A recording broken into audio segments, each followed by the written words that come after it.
Hi everybody, it is my favorite day, Read Across America Day, to celebrate Dr. Seuss's birthday. So today I'm going to share with you my very favorite Dr. Seuss story, The Lorax. Here we go. The Lorax by Dr. Seuss. At the far end of town where the grickle grass grows and the wind smells slow and sour when it blows and no birds ever sing except an old crow's, is the street of the lifted Lorax. And deep in the grickle grass, some people say, if you look deep enough, you can still see today where the Lorax once stood, just as long as it could before somebody lifted the Lorax away. What was the Lorax? And why was it there? And why was it lifted and taken somewhere from the far end of town where the grickle grass grows? The old Onceler still lives here.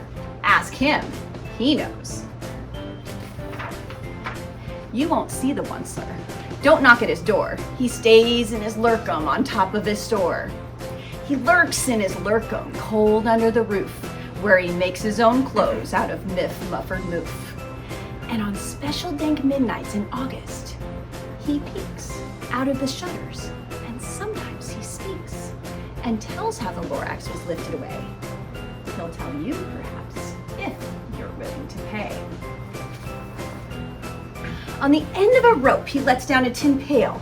You have to toss in 15 cents and a nail and the shell of a great-great-great-grandfather snail. And then he pulls up the pail, makes a most careful count to see if you paid him the proper amount. And then he hides what you paid him away in his snub, his secret strange hole in his grubbless glove. And then he grunts, I will call you by whisper-ma-phone, for the secrets I tell are for your ears alone. Slump. Down slups the whisper-ma-phone to your ear, and the old Onceler's whispers are not very clear, since they have to come down through a snargly hose, and he sounds as if he had smallish bees up his nose. Now I'll tell you, he says with his teeth sounding gray, how the Lorax got lifted and taken away. It all started back, way back, such a long, long time back. Way back in the days when the grass was still green and the pond was still wet and the clouds were still clean and the song of the Swami Swans rang out in space. One morning, I came to this glorious place. At first I saw the trees, the truffula trees, the bright colored tufts of the truffula trees, mile after mile in the fresh morning breeze. Beautiful, right? And under the trees I saw the brown barbaloots frisking about in their barbaloot suits as they played in the shade and ate truffula fruits. From the rippleless pond came the comfortable sound of the hummingfish humming while splashing around. Who wouldn't want to be there, right? But those trees, those truffula trees, all my life I've been searching for trees such as these. The touch of their tufts was much softer than silk, and they had the sweet smell of fresh butterfly milk. I felt a great leaping of joy in my heart. I knew just what I'd do. I unloaded my cart. And in no time at all, I'd built a small shop. And then I chopped down a truffula tree with one chop. And with great skillful skill and great speedy speed, I took the soft tuft and I knitted a mead. The instant I finished, I heard a good thump. I looked. I saw something popped out of the stump of the tree I chopped down. It was sort of a man. Describe him? That's hard. I don't know if I can. He was shortish and oldish and brownish and mossy, and he spoke with a voice that was sharpish and bossy. Mr. Hatchoo, he said with a sawdusty sneeze, I am the Lorax. I speak for the trees. I speak for the trees have no tongues. And I'm asking you, sir, at the top of my lungs. He was very upset as he shouted and puffed. What's that thing you've made out of my truffula tuft? Look, Lorax, I said, there's no cause for alarm. I chopped just one a tree. I'm doing no harm. I'm being quite useful. This thing is a thneed. A thneed to find something that all people need. It's a shirt, it's a sock, it's a glove, it's a hat. But it has other uses, yes, far beyond that. You can use it for carpets, for pillows, for sheets, or curtains, or covers for bicycle seats. The Lorax said, "Sir, you are crazy with greed. There is no one on earth who would buy that fool's need." See? But the very next minute, I proved he was wrong. For just at that minute, a chap came along, and he thought that the thneed I had knitted was great, and happily bought it for $3.98. I laughed at the Lorax. You poor stupid guy. You never can tell what some people will buy. "I repeat," cried the Lorax, "I speak for the trees." "I'm busy," I told him. "Shut up, if you please." I rushed across the room, and in no time at all, I built a radio phone. I put in a quick call. I called all my brothers and uncles and aunts, and I said, "Listen here, here's a wonderful chance for the whole Onceler family to get mighty rich. Get over here fast. Take the road to North Niche. Turn left at Weehawken, sharp right at South Stitch." And in no time at all, in the factory that I built, the whole Onceler family was working full tilt. We were all knitting thneeds, just as busy as bees, to the sound of the chopping of truffula trees. They were building a lot of those. Then, oh baby, oh, how my business did grow. Now chopping one tree at a time was too slow. So, I quickly invented my super axe hacker, which whacked off 4 truffula trees in one smacker. We were making thneeds 4 times as fast as before. And that Lorax, he didn't show up anymore. You guys think the Lorax is all done? I don't think so. But the next week, he knocked on my new office door. He snapped, "I am the Lorax who speaks for the trees, which you seem to be chopping just as fast as you please. But I'm also in charge of the brown barbaloots, who played in the shade in their barbaloot suits and happily lived eating truffula fruits. Now, thanks to your hacking my trees to the ground, there's not enough truffula fruit to go around. And my poor barbaloots, they all are getting the crummies because they have gas and no food in their tummies." Aww.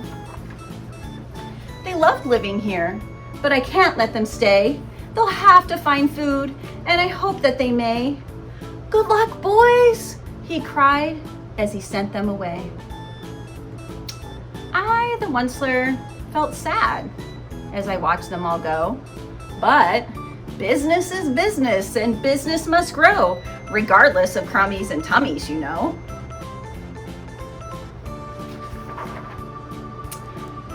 I meant no harm. I most truly did not. But I had to grow bigger, so bigger I got. I biggered my factory. I biggered my roads. I biggered my wagons. I biggered the loads of the thneeds I shipped out. I was shipping them forth to the south, to the east, to the west, to the north. And I went right on biggering, selling more thneeds. And I biggered my money, which everyone needs. You guys notice anything about the clouds and this, where those go, and the sky? Starting to look a little different. And then again he came back. I was fixing some pipes when that old nuisance Lorax came back with more gripes.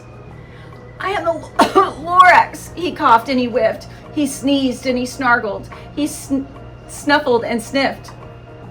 "Onceler," he cried with a crepless croak. "Onceler, you're making such smogulous smoke. My poor swami swans, why they can't sing a note. No one can sing who has smog in his throat." You see him crying.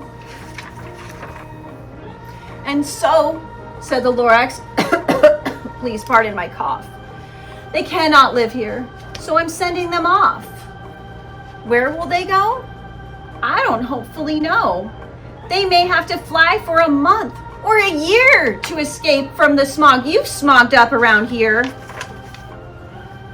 What's more, snapped the Lorax. Ooh, his dander was up. Let me say a few words about Gluppity Glup. Your machinery chugs on day and night without stop, making Gluppity Glup also sloppity slop. And what do you do with this leftover goo? I'll show you, you dirty old Onceler man, you. You're glumming the pond where the humming fish hummed. No more can they hum, for their gills are all gummed. So I'm sending them off. Oh, their future is dreary. They'll walk on their fins and get woefully weary in search of some water that's not so smeary. And then I got mad. I got terribly mad. I yelled at the Lorax. Now listen here, Dad. All you do is yip yap and say bad, bad, bad, bad. Well, I have my rights, sir. And I'm telling you, I intend to go on doing just what I do. And for your information, you Lorax, I'm figuring on biggering and biggering and biggering and biggering, turning more truffle trees into needs, which everyone needs.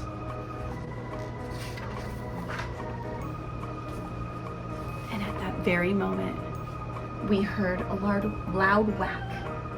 From outside in the fields came a sickening smack of an axe on a tree.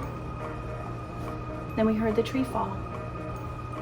The very last truffle tree of them all. No more trees. No more needs. No more work to be done. So in no time, my uncles and aunts, everyone, all waved me goodbye. They jumped into my cars and they drove away under the smoke-smuggered stars. Now, all that was left beneath this bad-smelling sky was my big empty factory, the Lorax, and I. The Lorax said nothing. He just gave me a glance. Just gave me a very sad backwards glance as he lifted himself by the seat of his pants. And I'll never forget the grim look on his face when he hoisted himself and took leave of this place through a hole in the smog without leaving a trace. And all that the Lorax left here in this mess was a small pile of rocks with one word, unless. Whatever that meant, well, I just couldn't guess. That was a long time ago. But each day since that day, I've sat here and worried away. Through the years when my buildings have fallen apart, I've worried about it with all of my heart. But now, says the Onceler, now that you're here, the word of the Lorax seems perfectly clear. Unless someone like you cares an awful lot, nothing's gonna get better. It's not. So catch, calls the Onceler. He lets something fall. It's a truffle seed, the last one of all. You're in charge of the truffle seeds, and truffle trees are what everyone needs. Plant a new truffle, treat it with care, give it clean water, and feed it fresh air. Grow a forest, protect it from axes that hack. Then the Lorax and all of his friends just might come back. So that's the Lorax. I hope you guys enjoyed it and are having a great Read Across America day.